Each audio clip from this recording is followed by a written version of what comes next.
Tamad style again, guys. Hindi ako magluto. Nag-order lang ako ng... Ano daw yan? I want your feedback. Wala namang ano. Napunit. Oh, fries, oh, boys. Hindi crispy.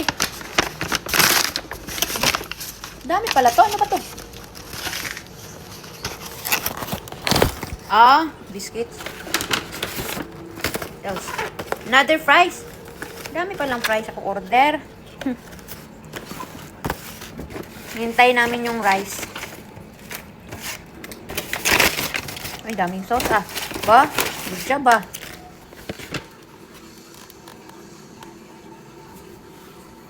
Medyo malaki-laki naman yung chicken nila compare sa ibang, alam mo na.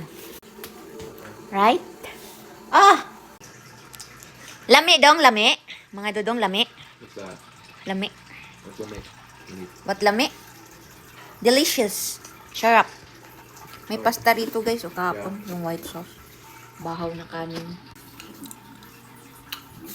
Colored yung tangko. Uminom ako ng beets. Ano? Beets root? Beetroot. Beetroot? Yeah. Silent T, supposed to be? No. Beetroot. Beetroot. Yeah. Grabe ang lasa. Para alubati pala yun. Papagupit sana ako kaso, sayang man. Sayang ang ating buhok. Kain tayo, bahaw kanin. Liit ng mga Thai, ano no? Mga Thai nila. Ang order ko ano eh, white meat and dark.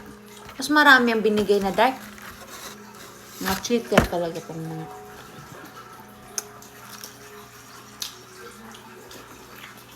Ang tatay, mamaya pa yung gabi.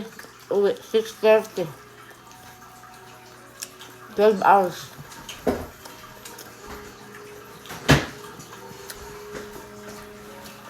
Yung 35 na.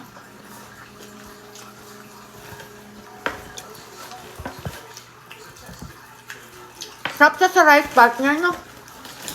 Kasi yung taste niya. Huh?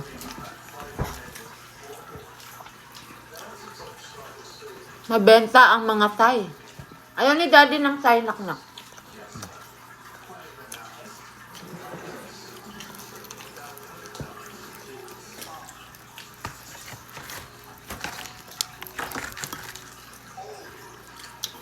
Maganda yata buhok ko ngayon pagkasabon ng buhok ko. Hindi siya nagbuhag-hag. What do you mean sabon? Like I showered yesterday. the shampoo? Yeah. Yeah, shampoo makes your hair flat. No, sometimes it's like, the next day is like, you know what I mean? Yung, what they Frizzy? call that? Frizzy? Which I don't like. Straight na straight siya ngayon. Mix shampoo and conditioner together. Yeah.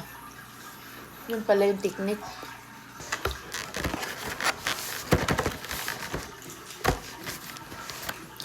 Bye. Sara Duterte. Aba, may ano, kita yung keloid ko. Sa trabaho yan, guys. So, yan yung nakuha natin sa pagiging hardworking sa trabaho. Bye.